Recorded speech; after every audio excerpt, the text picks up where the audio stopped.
Sadly, that is a lot easier said than done, as Kiana and Aurelia are going to get banned away. Talon also getting banned away, so the Kiana Talon fun times from day one have all been erased. Nobody wants to play against the two champions that haven't lost yet here in play-ins. Lee Sin, Lucian, Rise, these teams have done their homework. Markers are already into pick number one. Yeah, a lot of jungler focus with the Talon ban as well coming in from Cloud9, so gonna have to be pushed down a little bit further in their pools than we've seen from these junglers so far. You know, Blabber had just the Kiana and the Lee, and then for Mojito, it was those two plus the Talon. So literally both of them have to play new things. J4 first pick would be bold. I know people are liking him a little bit more in the current meta with the lethality items and stuff, so a very early pick though.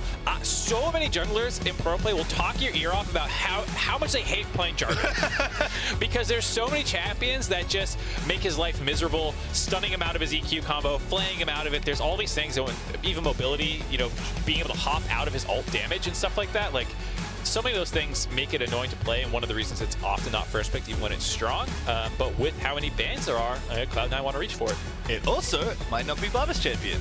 I've already seen lane Jarvan. That is something that was kind of creeping around. I mean, Trinity mid also is apparently a thing, so you never know these days. But giving up MF for J4, I mean, MF is almost always picked on this side because she's not good enough, quite good enough for first pick, but he's definitely good enough to take when she's open if you're on red side. But I'm curious to see kind of how this draft shakes out, because Xin was available as well. That is going to be Mojito's champion here. Will be fine up against the Jarvan if that is Blabber's champion, and will likely be fine against whatever else Blabber might bring out from the jungle. Yeah, I'm just surprised to see. I'm still like processing the Jarvan when it's like Zin's up. You know, we've seen Blabber play Zin plenty. A decently strong enough pick that you can take it first and be fine. So, not the case though, and we get the Ezreal Leona bot lane. A staple in the meta. Leona runs around the map. Ezreal's happy to play weak side, and you go try and make plays. Yep, this is becoming the go-to for Sven and Vulcan. It seems like they are not wanting to take... I mean, they're not getting opportunities to pick MF if they do want it in most of their games, and Vulcan has been very good on the Leona leaving lane often, and Sven, of course, we know, very good Ezreal player, and if this is a strategy Cloud9 want to run, if this is the way they want to approach the 2v2s up against the MF, which is basically to ignore them, then this is a pretty good way to go about it. Yeah, and I like the Thresh answer too into the Leona, because for Alive playing MF, you know, sometimes you just get ult after ult dropped on your face, you know, sometimes Malphite flying at you, J4, and you just want to shoot the enemy target. You're not that actually mobile, so having the reposition from the Lantern helps, as well as in lane. Thresh can be rather annoying for Leona if you can get her out of her E, you can play that. And you can punish if the Leona can get trapped in lane phase. You know, that's what you're trying to do with this combination.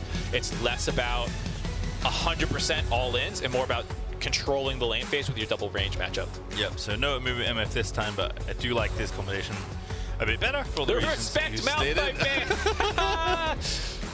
LeBlanc and Malphite getting taken away from Herx and Fudge respectively. Gwen also banned away from Crazy. That's been pretty consistent against them. I think he has had 0 opportunities so far this tournament to pick it, but definitely noted a lot of phase 2 Gwen bans here in general up against Galatasaray. So what is the final ban here for Cloud9? It is Camille continuing to keep the top lane champions lowered. And again, we have many questions to ask ourselves about the Cloud9 solo lanes, but for now, we'll answer ones about GS. Going with the Jace. Going back to it after a pretty rough performance on it the first time around. Not like he played terribly or anything, but the game just blew up so quickly that, you know, he TP'd for lane, try and get his advantage, the other Urgot, TP'd for kills, and then he's like, well, now there's a played steel caps. Urgot in my lane. So hopefully a better time around for Crazy. I do like when he has some playmaking tools. I felt like when I'm watching his VODs, he was really good about moving around the map and transferring his pressure and not just being the AFK pusher when he has a lead. Oh my goodness, it's happening, Mark. Trinity mid, all right. I mean, we'll talk more about it when we get into the game a little bit. Pairing it with the Talia. So a lot of map mobility, I think, for this entire team to get over there and try and make side lane plays. Trinamir, you know, also has map mobility, not necessarily trying to move around the map too much in the early game, but especially in the mid to late game, the ability to collapse on side lanes and make plays happen is pretty huge. Sylas again, though, you know, creeps into another draft. Looks pretty good here with the selection of ultimates you have available to you.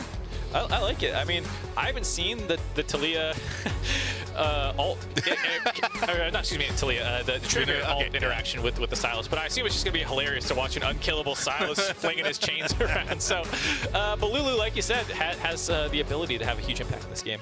I am very curious how this shakes out, because this is a pretty big departure from what Cloud9 have shown us already, and it's always an interesting question. Like, again, in a format where you are trying to get as many wins as possible, that is obviously the path of least resistance into the main stage of Worlds.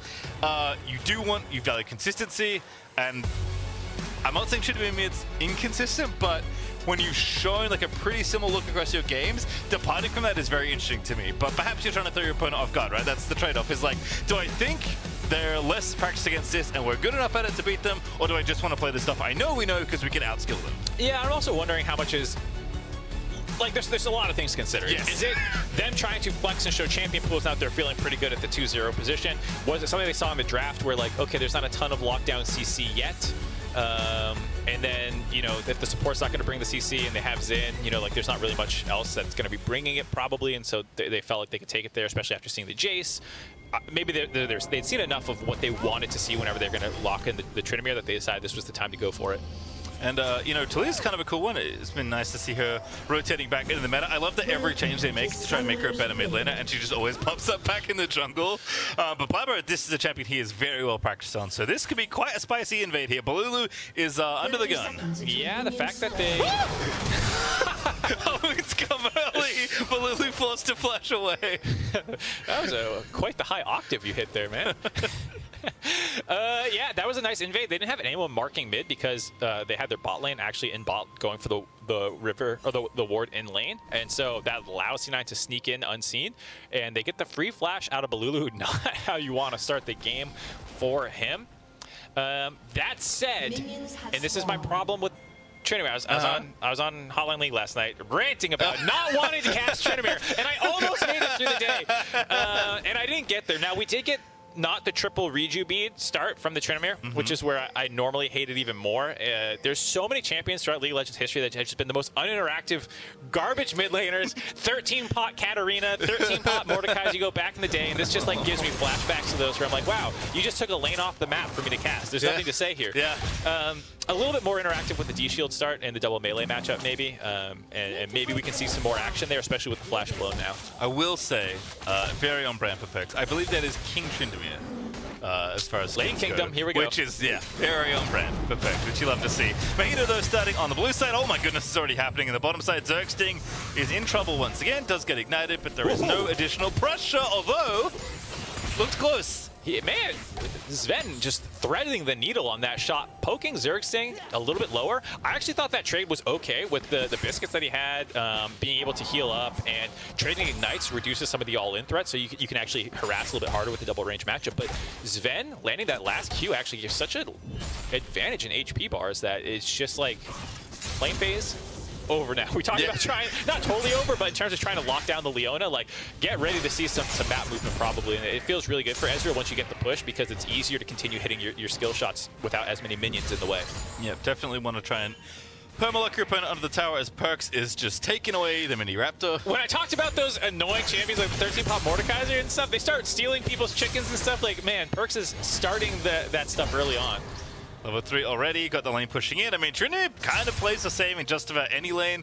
Just hit the minions and don't stop. Hit the enemy champion sometimes if they walk close enough to you. If you get in trouble, spin around. If you get in a lot of trouble, hit W and heal. Yeah. That's kind of it. That's the champion. It's what you do after that really matters. But the landing phase ain't that interesting. Yeah, and I mean, like, oh, here we go. All right, now we're getting spicy. Blabber lining it up here potentially for a gank, but he's going to back away. Yeah, I saw the movement in by Balulu that maybe without his spell available, they would go for it, but a little bit more focused on getting the Scuttle Crab finished off for Blabber. Maybe he'll take a look at it with the waves pushing into Perks. You see Perks trying to hold the wave away from there, want to set something up. Tryndamere just doesn't have many tools to help out an actual gank attempt, and especially someone like Talia who really benefits from a lockdown setup to get her flick off, that it makes it so much easier, and the slow that Tryndamere might get if he chickens them is just not the same. What about Leona? Leona seems like a pretty good setup CC. Again, no flash, does get slowed down. Balulu is going to get himself over the wall though, and should be A-OK, but Blabber finds the flash, flicks them back, and then it's going to be first blood to Perks. How dare I slander the chicken slow? It sets up the flash followed by Blabber. Getting first blood there, well done, and Balulu gets punished. Not much he could do there. I think that was just really clever wave manipulation by Perks as well as the rest of Cloud9, punishing after a smart level 1. Balulu's forced to TP back to lane, and you heard the analysts just talking about how important he is for this roster, and this is not the start they needed. Yeah, love to see paying off the level 1, right? And even like what you were mentioning before, like the early level 1 2v2 kind of led into Vulcan getting unlocked, and then they paid it back knowing that they didn't have flash, and just really nicely coordinated there for Cloud9. That does mean that Fudge has been left alone on an island, and Jarvan isn't having a particularly fun time right now. 1v1 isolated versus the Jace. But hey, Fudge can play weak side, he can play strong side, and Perks can play Tryndamere. Yeah, here you see that sick gameplay with the chicken flip. I mean, Blabber did all the work. Yeah, Blabber, I mean, Perks did a lot of work to get the wave from the setup. That's true. And you know, it was about Blabber coming in and, you know, eating the rewards a little bit. And like you said, it's just a tough situation for Fudge in top lane. Actually going airy and focusing more about the fact like you're not going to get any grass procs off. You're not going electrocute and trying to do tons of all-ins. I saw him farming a lot with E. So very focused on just surviving the harass from the Jace and being able to go in later.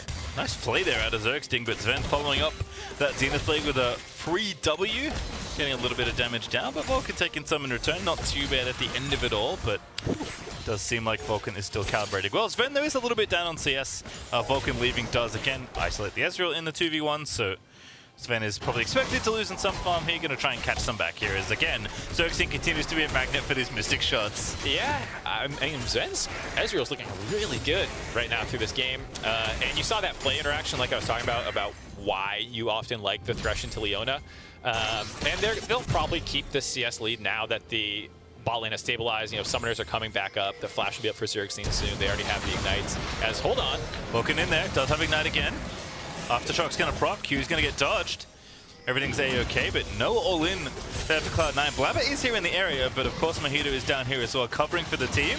Alive, getting aggressive, but again going back in. Nice play, Ignite is down. Zergsting trying to make him pay, but Sven once more does have the auto attacks, and now Alive is going to try and get out of there, but I think he's dead as Blabber will finish him off. Electrocute's going to proc, and now Mojito is the next target. A great flash out of Sven is going to try and keep him alive, and that's actually enough to kind of, and that is an absolute tragedy for Galatasaray as Sven collects it all. Cloud9 playing it risky, going in, trying to get that timing window before Zergsting got the flash. They were trying so hard to set that play up. Looked like an overforce at times, but able to dodge out on the hook back. I think that was the critical moment there. And from then, both junglers collapsing, just playing it a little bit cleaner for Cloud9.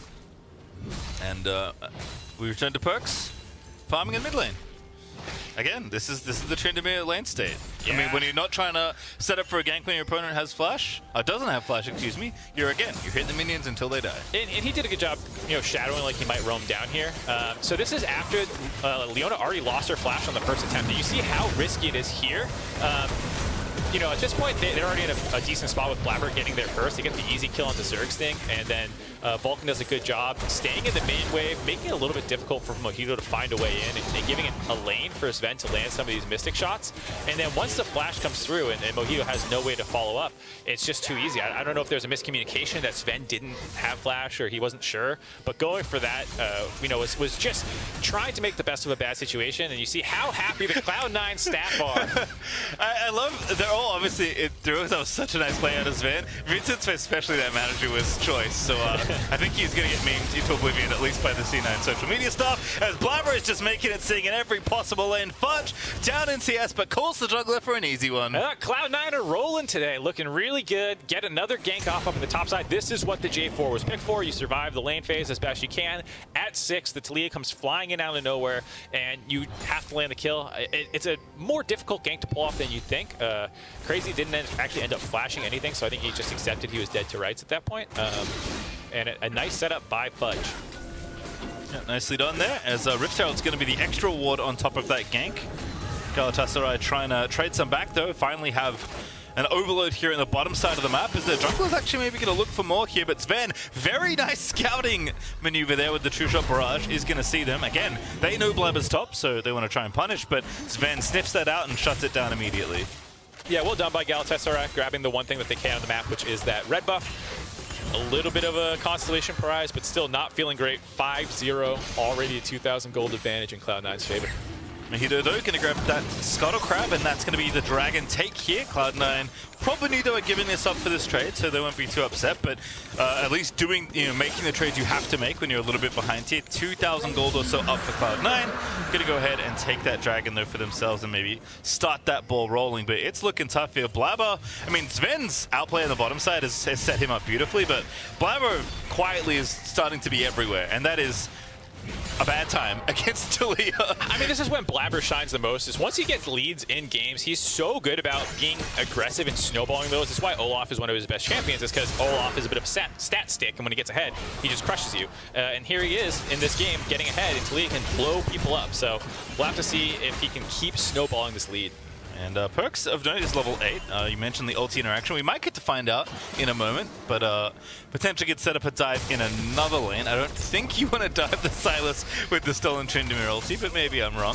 Yeah, it sounds a little sounds hilarious. Unlikely to work, but I mean, who knows? Maybe you just redive it. Here you see the struggles that Fudge has largely been having off screen. I mean, Crazy is doing what he can with the map exploding around him more or less. He keeps pushing up aggressively. He built this big wave up. You would want your jungler to be up there on the timing window to potentially threaten a dive, and they're starting to do it now. But because of the Dragon situation, the rest of his team wasn't initially there. Now Blabber's in range to cover. Yeah, and Mahito is just going to straight fake check this Talia. Blabber's going to see it. The damage is going to be done and doesn't even use the ulti. But a 2v2 still continues. Baloo going to steal the J4 ulti. Looks to dunk Fudge and takes him out. Now Fudge in trouble, trying to dance around there, trapped in his own ultimate, and Crazy is going to pick off the second. All right, well done by Galatasaray. Like I said, Crazy's the one power point in the map that you can try and make things happen.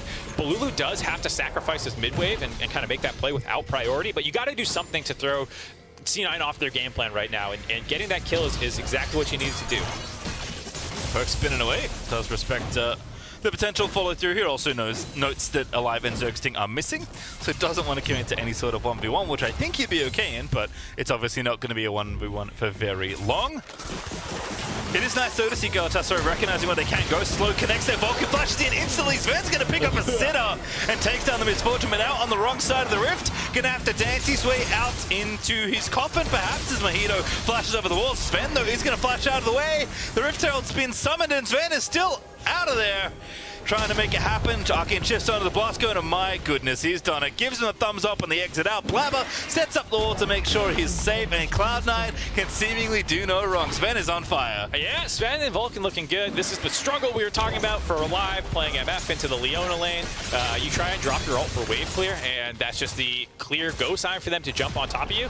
It was a little bit of like, hey, who's baiting who? Because the rest of Galatasaray was collapsing on that play, and they did find the kill into Vulcan, but they gave up so many resources to make that happen. Crazy TP down. Balulu roamed again after already just finishing another roam. So he's starting to fall a little bit behind, as well as the turret dropping. And Cloud9, despite it being a 1-for-1, come out pretty far ahead on that play. And, Sven, looking pretty good. We'll watch Just Why again here as we have the new Axe Effect replay. And like you mentioned, Alive just can't really do much. And Vulcan instantly goes in. Yeah, nice combo by Sven, layering all that damage in, getting it out quickly. And then here, he kind of realizes, like, all right, sorry, Vulcan, dude, I'm out of here. And well done by Galatasaray, try and collapse onto him, but nice blast cone to help keep Sven alive, make sure that he's able to get out of there, and then a wall by Blabber as well. Just to make sure. Maybe didn't need it, but better safe than sorry. Also, in the midst of all that, we noted Blabber dropped the Herald. It was mid lane, which gave Perks the first tower of the game, and Cloud9 this 3,000 gold lead. That will be cut down now as Alive is going to finish off the tower. That is much needed gold for this Misfortune. So that lead going to shrink by about 500, but again, Cloud9 still feeling pretty good here at the 13-minute mark, especially with Sven. And the first mythic item of this game, which was Trinity Force, by the way, it's been done for a few minutes. He is, like, terrifying to behold in any lane. Yeah, and I like Sven. He's done the Triforce build both games that he's done it versus the Doggo build where he went the Divine Sunderer. I feel like it's something that people still autopilot and Divine Sunderer a little bit too much. I thought maybe in that game, I didn't bring it up then, but maybe Doggo should have gone for the Triforce with how far ahead he was. But in this game, I just don't think Sven is scared of anybody jumping on top of him realistically. It's like, okay, if Blue lose the one guy, maybe Mojito, I'll just kite them out with like Leona and other people helping peel for me. So I think he's feeling really good and wants to maximize his DPS given how far ahead he is in this game. Yeah, at this point, you beat them by killing them before they can kill you. And given the wall advantage, seems pretty straightforward there for Sven. As Vulcan is under a bit of fire, there are 4 people here from Galatasaray chilling in the mid lane, but they are off to the Dragon, which is why they're pushing that wave in. That is definitely the thing they can lean on right now. They have the first one, they're looking to grab the second tier. Doesn't look like Cloud9 will contest right now, but you never know. But I think Cloud9 happy to lean on their gold lead here. Again, the second Dragon is not the one you have to worry about. It's 3 and 4 that you really you owe your attention. Yeah, I think for Cloud9, it's always nice if you can do the Drake snowball as well, but here, Fudge has been behind for a large portion of this game. He's like, hey, I would really appreciate getting this gold back in my pocket as flash forward, buy Zergsting, yields nothing. Love the attempt. Unfortunately, guessed wrong, right? That's basically 50-50 at that point, where he's going to juke. And now the reverse collapse as Sven Trueshot barrages a few people in mid, but Blue's here with the Stolen Leona ulti. That's going to get another shift out of Sven, but now Vulcan tied up in the lasso is going to get killed by Alive, and now it's a 5v2 for Sven and Bliven. They're going to get out of there. Looks like with the Infernal map, there might have been another angle there, but Galatasaray call it off. Well done by them to punish that attempt of defending the mid lane turret there. They get the kills. Should probably be able to grab the turret on the tail end of it. No one's sticking around though, actually. They're choosing to go for the Rift Herald as the prioritized objective. Maybe a little bit harder to grab that one though. We'll see if Blabber's in the area. Blabber looking, but 1v3 right now. Does have his flash. Already gets Mr. Smite. Zergsting finds the mark, and that's an easy pick off there for Galatasaray. Now 4v2 around this Rift Tower. That is going to belong to them, so that's an objective they like to take. Perks over here so late, but they do want to fight apparently. Sven feeling pretty strong. Perks getting in there. Gale forces through, gets himself hooked up, has to pop the ulti. Fudge they're going to get the kill, and Perks does indeed pop Undying Rage, but Crazy's going to take down Fudge. And Sven's going to fall as well, as Alive is picking up so much gold, and Vulcan has to dance around through but can't do anything at Cloud9. An ill-advised engage goes south quickly. Oh boy, C9 making some mistakes, and Galatasaray doing everything they can to punish. I mean, that felt like a clear sack whatever objective they decide they want. Galatasaray with the pick-off that they got, felt like they earned an objective, and Cloud9 did not want to give that one up. Blabber hung around the area. Really well done by them to find those angles and punish that. And now, gold lead starting to close. The kill lead a lot closer. Given that I think it started 5-0 in C9's favor. Like, this is a slow climb out of what was a very bad start for Galatasaray. Maybe they can keep making this happen. Yeah, definitely. That's the kind of thing you want to look for them. So watch it again here is Cloud9. I was shocked that they went in here. I was too. I'm like, okay, great, you're poking him. Maybe you get an exit kill, but because Perks gets hooked, it kind of forced. Hold on here. Alrighty, Fudge at it again, but Wolf from Blabber, not sure what the angle was there. Maybe looking for Alive at the top of the screen, but it is Fudge going to have to get out of there. Does get out safely, but as you mentioned, Mark, the gold lead is starting to dwindle a little. At the peak of the mountain, it was 4.6k, dipped down to about 3,500 right now. Right, and they grabbed the Rift Herald off it as well as the Dragon, so like while the gold lead doesn't look like it shrunk that much, there's going to be quite the influx going in their favor here. Able to grab this one without even needing to commit the Rift Herald, probably going to grab the second turret as well.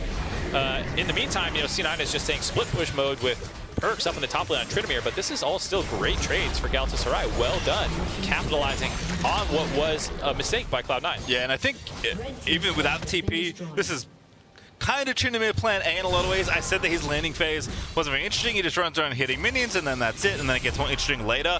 I guess I accidentally lied. Because post-landing phase, it's also the same thing, just, slightly different. Yeah, exactly. Just hit a different lane. Yeah, so, I mean, Cloud9 is obviously, this is part of the game plan. Eventually, Tryndamere just gets impossible for anyone to potentially deal with for the side of Galatasaray. But I think the 5v5 is not something you can ignore being better for them. I mean, Talia, bit of a tricky team fighter. You can blow people up for sure, and you can pelt people with your Q, but not ideal compared to a Xin Zhao who can provide a lot more utility. And then Tryndamere, obviously not a great team fighter. So if they stabilize and can force C9 to come to them with some of this Dragon stack that they were able to grab, I think there actually is a pretty clear path back into the game for them. And I got to give a lot of credit to Zergsting being a big part of that. Flashing forward, trying to make plays happen, even though, some of them came up short, he still helped find them. And then especially the flank onto Blabber to really secure that Rift Herald. That was the key pickoff that he did by abusing vision very well on the Rift Herald map. Or excuse me, the Infernal map. Yeah, as we noted, Zergsting does not miss often with the skill shots, and even though Vulcan kind of got him a little bit in some of the early exchanges in lane in particular. He has definitely paid it back here in the mid game. We're going to stabilize this game for Galatasaray. Again, they're in touching distance. 3,000 gold is fine. On the warpath for this third dragon is going to be the big one, but Cloud9 now starting to shift that attention over here. But even with this gold lead, which isn't as big as it was before, is this enough to strong-arm the other enemy team in a 5v5? I think it's definitely still in Cloud9's favor, especially with the vision control setup on their side currently. And it's a little tough for Galatasaray to sneak their way in here, but I think they really do need to force this despite the bit of a losing situation or position that they're in currently, because the dragon stacking will be something that keeps Cloud9 honest in this game and not just letting Tryndamere AFK split push all the time. Oh, crazy that they found a pick. Blabber going to cut him off the wall as well, but Perks tries to make it happen. Bunch over the top again. Blabber finds the flick. And Perks is taking down Crazy. Mojito's low as well. Vulcan is just in the midst of the enemy team, getting it done with Leona. And Blabber's going to find the snipe with the stones, as now Xerxes falls to flash away. And Cloud9 looking at the enemy T2 turret like it doesn't exist, excuse me, as he will get kill number 3 as well. Well done by Cloud9. Find the angle, find the punish, able to grab this dragon. That was what I was talking about with the vision problem that they have for Galatasaray, that they just didn't know who was under threat. So Crazy thinks, well, I'm just holding mid lane, and that's actually the one that they choose to attack. He tries to get over the rest of his team, but Cloud9 have a lot of tools for chasing down. And after they got the initial kill, it was too easy.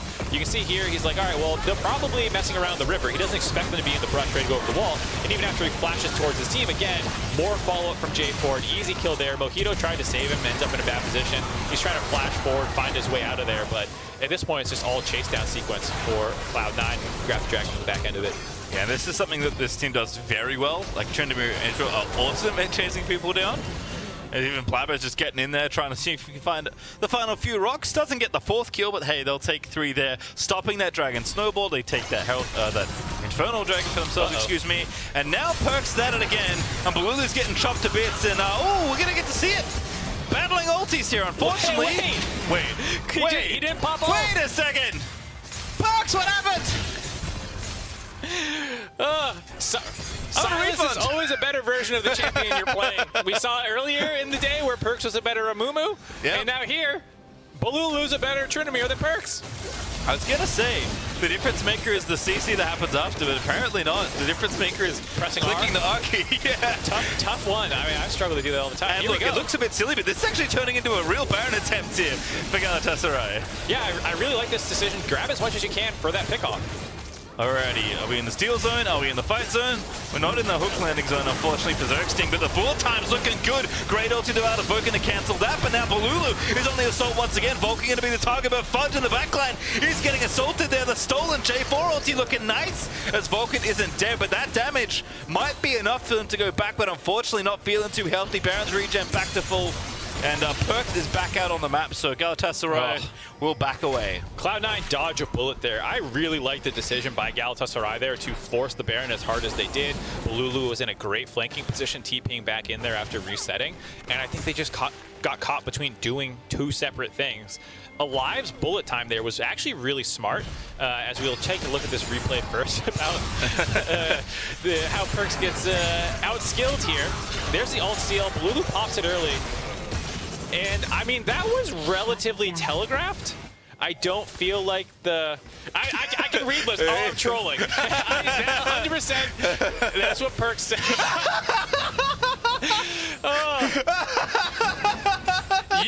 That play was 2 out of 5 face plants. Yeah, that's the gift for the tournament. I mean, I don't know what's going to top that. Max Waldo's face right there in the middle. The classic Mithi reaction. Oh, that's beautiful. And I mean, like, it was really funny, but like that almost was a huge avenue for them, because, like I said, the MF bullet time bought so much space.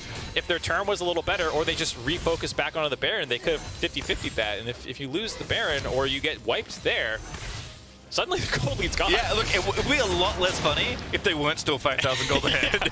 That goes from like that meme of the guy clapping in the chair at the movie theater to like the horror face. Yeah. That was the living embodiment of that play almost. All right, well, Cloud9 do have to refocus a little. Perks is going to have to re-find his the R key on his keyboard, but it's still there, I'm sure of it. and is still obviously a threat in these side lanes, right? Like, I don't think Balulu, even with the stolen Tryndamere ulti, is going to have a fun time up against Perkz 1v1. I don't think anyone really is 1v1, and when they're bringing Vulcan down, they're able to shadow their side laners as well. Cloud9 can do a lot of splitting in some of these side lanes here, which I think has to be the plan. Obviously, having Baron would make that quite a bit easier. Unfortunately, doesn't have access to that right now, but Cloud9 still maintaining control of this game. Even though they've had some oopsies, they haven't lost, you know, the sense of the map state that they're trying to play to. No, I mean, they're in a fantastic position for 1-3-1. Your Ezreal Leona lane, which maybe should have lost, actually gets ahead, which gives you a lot of space in your 1-3-1 for them to be more self-sufficient to get the push on their own, and that enables Taliyah to go flying into these side lanes, and it's a lot harder to defend against for Galatasaray because you don't necessarily know where she's going if you don't have good vision control. And so the Leona also, with the Infernal map, has an easier path to follow the Taliyah wall. You don't have to make as many, you know, loops around the jungle to try and attack one of these side lanes. So how well the early game went and the rift that we ended up getting here is great for C9's game plan. And Perkz is just not leaving a lane. And why should he? This is just Tryndamere's home. He picked Lane King of Tryndamere. He is sticking in the lanes. He is, you know, as advertised here in this game, hitting the inhibitor tower. And, you know, it's a huge threat. Hold on. I like this here. Going for the other side. Great Lantern though out of Zergsting. He's going to pull him out to safety. Vulcan just lets it rip. Just let you know I can hit that shot if I need to. And Sven still chugging along here in the mid lane, pushing things out. Dragon's up in 4 seconds, which is a big one. Yeah, I was going to say, losing 2 of your ultimates is a bit of a problem. I mean, Taliyah, less of a combat spell, but still something you want to have, potentially. Looks like Galatasaray doesn't actually want to contest this, and instead rotating up to the top side to help the Jace finish the push off. Perkz, though, running interference. TP coming in, though. It's 4v1 right now for Fudge. Although he can't know that. Balulu coming in, and Fudge going to have to give up the tower. That's fine. Not really much you can do there. Nice little rotation there out of Galatasaray. Again, keep trying to trade where they can because they knew they couldn't face check at the Dragon. Have to get out safely now, though, but it looks like they will. And again, we'll see this kind of back and forth. This is very common in really open maps, right, where at some point you can't win the 1-3-1, and you probably can't 5v5 given the gold deficit, but you have to at least keep trading when the map is this lopsided here. As I'm very surprised Xerxing's going to leave. In fact, maybe they may have cast a curse him into oblivion. Great flash there after the box. Perkz, though, is going to slow him down, and that hook, unfortunately, is going to seal his fate. And now the Baron's back on the menu for Cloud9. Yeah, you're talking about the open map state, a little bit lazy there by Galatasaray, not all getting out at the same time. Leaves one behind, and just as a perfect layup into the Baron for Cloud9. Oh, good dunk there for Fudge. Trying his own mojito out. The stun lands in for Vulcan. Balulu making it scary, but Blabber finds the smite. And now Balulu's in the midst of it all. Fudge is going to try and make his way back through. They swap positions with Vulcan. It's like old school Urgot ulti is Sven. He's found the ace at the back of it all on Cloud9. We're going to go undefeated so far at Worlds. They blow this game open off a bad recall by Galatasaray, finding the initial pick off, and then a super clean turn off the Baron to make sure, like you said, there was no real smite contest. Yes, Balulu ended up in the pit, but that just made the cleanup afterwards even easier. Well done here by Fudge, finding the initial lockup, and then, I mean, you're trapped in a pit already. If you flash out of that, then you can't get into the actual Baron pit that easily. So it was a tough place for the Baron to steal for Mojito, and then Alive, coming in late, was probably looking like, hey, I'm going to try and line up this ultimate to get some cleanup kills, but Sven just shifted on top of his face and just started auto-attacking him. Seen a lot of melee Ezreal today. I guess when you're like, you know, doing 3,500 damage a team fight, although Flabber massively overperforming. Also having to smite the Baron is pretty impressive with a little bit of split attention. But yeah, 6-1 and 7 here on Ezreal. You can afford to get a little loose with the aggressive arcane shifts, right? At some point, it just doesn't matter. Yeah, I mean, this far ahead, not much can go wrong for Cloud9 now. Zergsting again under fire. Oh, goodness. Looking like quite the Rebel Baron power play here as Blabber's on a killing spree, just deletes one off the map. Make it 2 there for Blabber, as it's 3 dead already on the side of Galatasaray. It's Balulu trying to fight his way out once again, but it is only Crazy left alive to tell the tale of his destroyed Nexus, because Cloud9 are just rampaging through this game. Cloud9 looking to end the game, 28 minutes. Crazy's the only one up, but Sven wants some more blood. More shifting onto the enemies. Sven making it known that he hasn't misplaced his keys, unlike his teammate Perkz. But Perkz looking good at the end of it all. 5-1 and 8 at the Infinity Edge, but it doesn't creep building, so I don't think it mattered. Cloud9 still undefeated, 3-0 now here in Worlds 2021. Yeah, 1 or 2 mistakes in that game for Cloud9, but for the most part, stomped it. You know, you would not know looking at that scoreboard that there were a couple touch-and-go moments throughout, and I think that does speak to the fact that Cloud9 did look very prepared in their game plan, as well as just having some individual outplays. I think especially in the bot lane, Sven and Vulcan deserve a lot of credit. The level 1 prep is good. They got flashes out, and it looks like they're kind of firing on all cylinders right now. Yeah, I feel like in some ways, like Sven's stock is known, right? He is extremely successul in Europe, even in his very early days as a player, even at big stages like the World Championships, right? Someone out there remembers that guy. Missed that player. But kind of shades of that here. It seems like he has been kind of on a tear recently, kind of playing himself back to form, always been a consistent force, but I think his lane mate Vulcan is the player that I'm super excited to watch develop more and more, because to me, Vulcan is already an international level player, from which is not an easy thing given how many quality supports there are in the world. Vulcan has been consistently excellent for Cloud9 even when they were slumping in the regular season, and now here alongside Sven on the world stage, he's looking amazing. And I think as well for Blabber, a huge